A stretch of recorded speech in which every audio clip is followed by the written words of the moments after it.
Joining us now on the line from Washington, D.C., Michael O'Hanlon. He is Senior Fellow at the Brookings Institution, specializing in national security and defense policy. And Michael, it's always good to have you on our airwaves. How are you tonight? Fine, thank you. Nice to be with you, Steve. Excellent. Well, let me just invite you to sit tight for a second, because I do want to share with you who know the numbers already and our viewers who may not, the latest results that you have in for your Iraq index. And we're actually going to go back and compare not only 2011, but also 07 and 03, so we can see how things have changed over the years. So here we go. Iraqi civilian deaths going back to 2003 was 8,000 a year, jumping up in 2007 to 24,000. By 2011, down to 1,600. U.S. and foreign troops in Iraq, 135,000 American troops, 22,000 foreign troops back in 03. In 07, it was 155,000 and 12,000. And in 2011, you can see many fewer, 40,000 as compared to none. U.S. troop deaths in 03, 486. In 07, almost double that. In 2011, 55. Iraqi security forces in the average of the thousands, 50,000 in 03, 380,000 in 07, 670,000 in 11. Iraqi security force deaths, 500 in 03, 1,800 in 07, that number coming down to 650 last year. The gross domestic product of Iraq, as expressed in billions of dollars, 14 billion in 03, 57 billion in 07, double that in 11. Internet users in the thousands, 5,000 in 03, 500,000 in 07, 2 million this past year. Phone subscribers, again, expressed in the thousands, 600,000 in 03, 10,000, or 10, I guess that'd be 10 million in 07, 22 million in 11. Electricity production in thousands of megawatts, before the war, 4, down to 3.5, back up to 4, and now up to 6.5 last year. Peak oil production in millions of barrels per day before the war was 2.5, then down to 2.3, up a little to 2.4, now the highest number of the 4 at 2.6. Okay, a lot of numbers for our viewers to chew on there, but I wonder if you could just give us your general observation about the direction in which those numbers are going. Well, thanks. And of course, we have to add as a caveat right up front, so as not to sound naive or out of the out of the news, that things are obviously very dicey at the moment in Iraq. There have been 2 horrible bombings in the last couple of weeks, and even more than that, a huge political crisis. So I think everything about the progress that I'm now going to discuss has to be taken with a grain of salt, and obviously with a recognition that any progress is very fragile.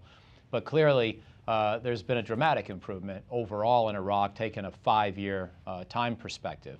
And I think this sets up what's going to be the big historical question about Iraq, if they can get their act together again and get through this current period of tumult. And the big question is going to be, yeah, it's better, but was it worth it?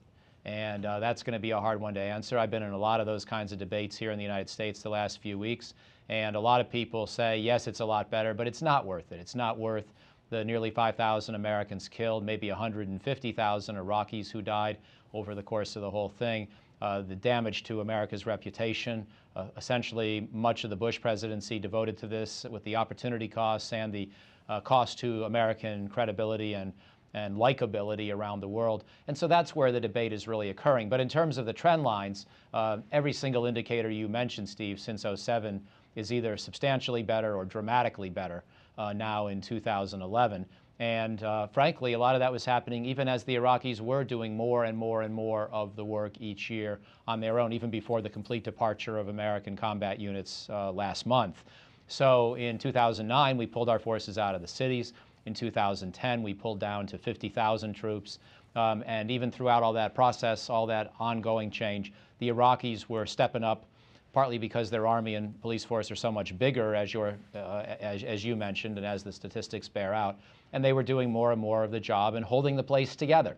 So I hope and pray they can continue on that positive trajectory now that the whole job is in their hands, and now that Prime Minister Maliki, frankly, is not at his best, not doing what he should be, and putting the whole experiment, the whole enterprise at risk. But up until now, I'm still tortured in my own mind about whether I think the war was worth the cost, and I'm not sure we can say conclusively yet that it was. I think the stronger argument is that it may not have been. Having said all that, there's huge progress, and the place finally has a chance to get on its own feet and steer into a more democratic and more stable future in the years ahead. But there's a long ways to go. How many American troops are still there to this day?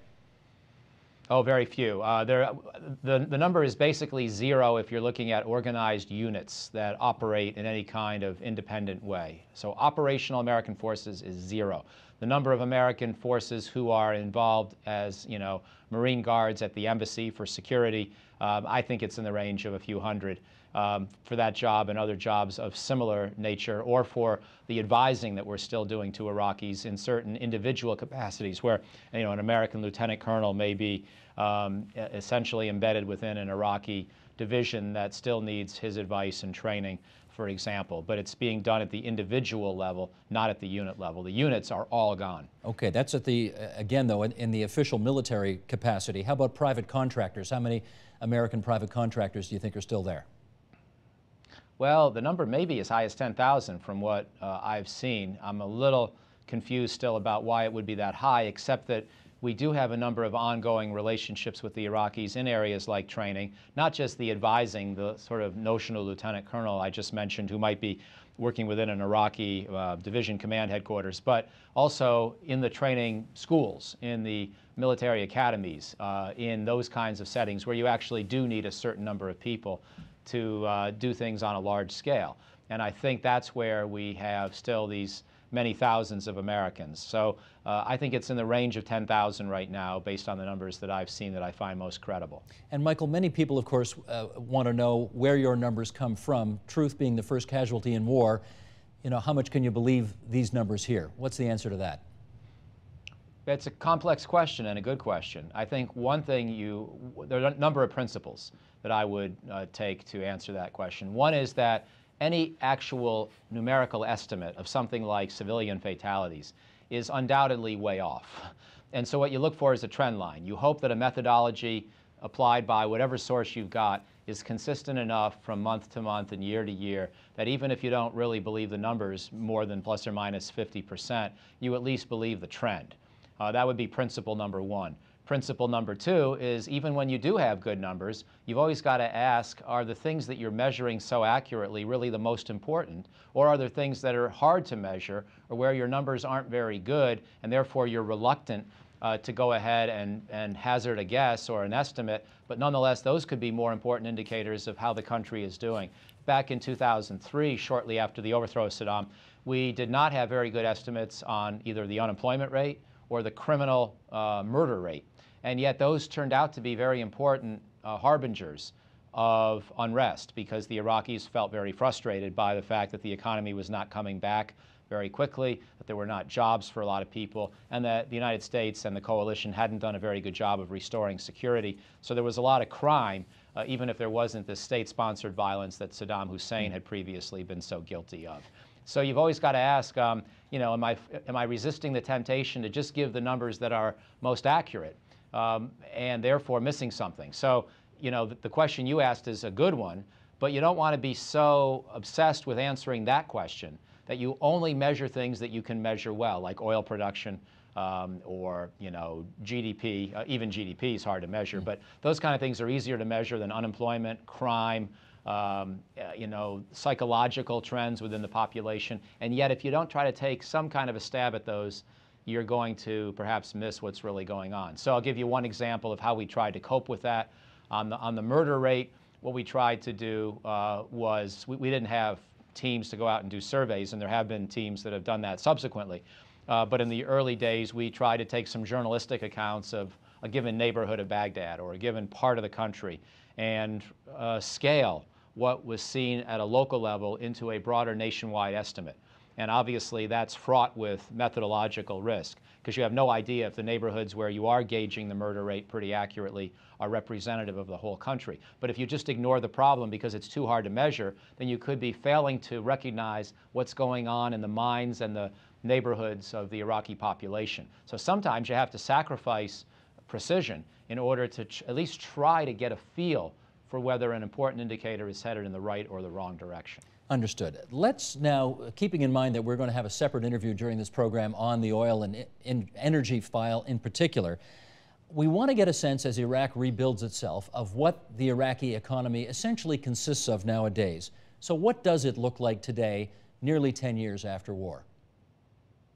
Well, it's oil dominated, of course, and then some other hydrocarbons, some limited amounts of gas and so forth.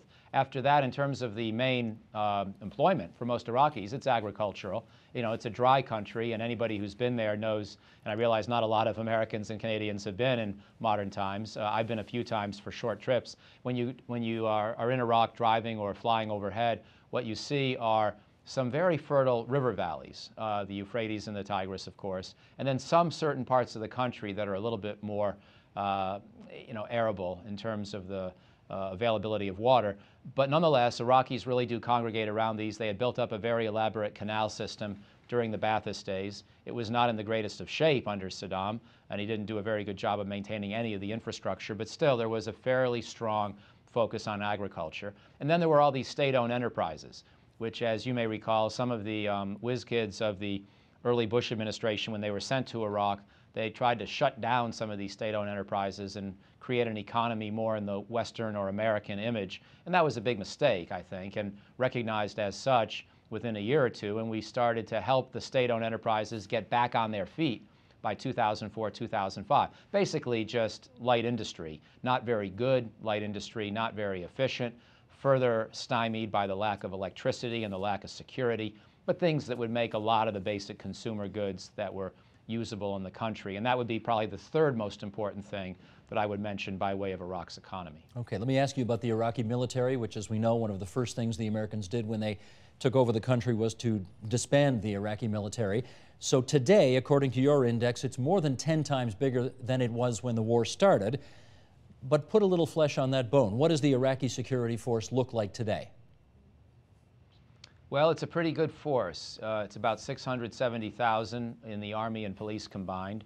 That is not as big as it was under Saddam, but it's still pretty healthy in scale and size, as I think it needs to be. That's as big as the American military, I think, isn't it?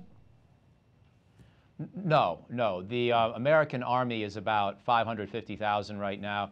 The 670,000 figure you're quoting includes the Iraqi police. Understood. And it also includes the other Iraqi military services, although they're not very large. It's almost all Army. The Iraqi Army is somewhere around 325,000 to 350,000. But you're right. I mean, if you think about it in proportional terms, we've got an army of a little over 500,000 for a country of 310 million people, and they've got an army of, two-thirds our size, for a population only 1/10 as great. So yeah, it's an enormous army. And the only reason they can pay for it is because of their oil revenue. And it would be nice if somewhere down the line they didn't have to have an army quite that large.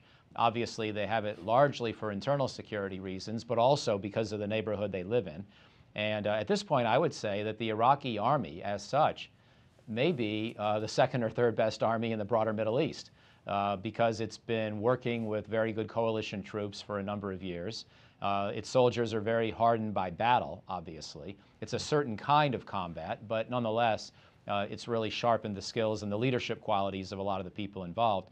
And it's a pretty good military. I'm sure Kuwaitis just to the south don't always feel good about the trends they see in the size and strength of the Iraqi army. But on balance, it's probably a pretty healthy thing given that Iran is just to the east. And I worry less about Iran than some Americans these days in terms of its influence within Iraq, partly because I think the Iraqis are capable and willing to stand up to Iran when necessary due to the size of this army, among other things. Okay. So that's where the army is today. It's a pretty impressive force. Unfortunately, stopping these tragic car bombings is so hard and requires such exquisite intelligence that even a pretty good Iraqi army and police can't always do it reliably, as we've seen again this week. Okay. Michael, 3 minutes to go here. I want to cover two more things if I can. You have written that the best solution would be the departure of Prime Minister Maliki from the political scene right now. Why do you say that? Well, he's arguably had a legacy and a record he can be proud of, and I think he did step it up in 07, 08, and was an important part of the whole reason the surge worked. And he took on some of his own fellow Shia, like the Shia extremists in Basra back in 2008, and prove to the rest of the country, to the Sunni and the Kurdish populations, that he was prepared to be the prime minister of all Iraqis, that he wasn't simply an Iranian stooge or a Shia chauvinist, but that he was an Iraqi prime minister. And so I think he can feel good about that. Unfortunately, he has squandered much of that reputation, starting with the election process in 2010, where he tried to push a lot of people from the Iraqi platform, the party led by former Prime Minister Alawi that has a lot of Sunni and Shia within it. He tried to disqualify a number of the candidates, and then it took 9 months to form a coalition government, and now more recently he's been trying to have some of them arrested or otherwise pushed out of action, and inventing, I think, in some cases, rationales for that, or even if he's not totally inventing it, and it's more just a paranoid conspiracy theory that he's come up with for why he thinks Vice President Hashimi or Deputy Prime Minister Mutlaq or Finance Minister Asawi is somehow guilty of a crime or an assassination plot. Even if he feels there's some basis for that contention, he is taking too many powers to pursue the arrests, to issue the arrest warrants, to have courts and prosecutors' offices that he controls do this at his behest. He's not acting within the constitutional system of checks and balances that a democracy needs, and he's creating an ethnic and a sectarian tension that had not been in Iraq to the same extent for 2 or 3 years. So unless he can shape up, Iraqi democracy requires either that he be weakened in the sense of more power sharing or that he be replaced. Now, we can't make that happen, but that's what I would prefer at this point, either that he shape up quickly or that the Iraqis find some way to have a vote of no confidence, maybe a new election, some other way to look for a successor, because right now he's not getting the job done. In which case, in our last minute, let me ask you about President Obama's statement when he said that America was leaving behind a, quote, sovereign, stable, and self-reliant Iraq. How accurate is that? I can't believe the president would say the same thing right now. It was a bit of a tragedy of timing that he said that perhaps about 3 days before it became demonstrably incorrect.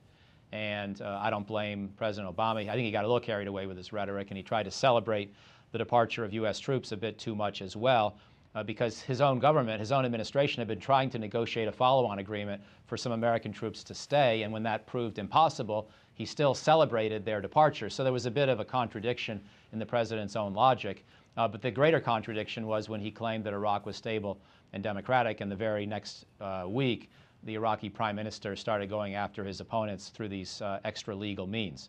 So there's no way Mr. Obama would say that again, I'm quite sure, and I regret his words, but even more, of course, I regret Iraqi actions and where they stand at this moment.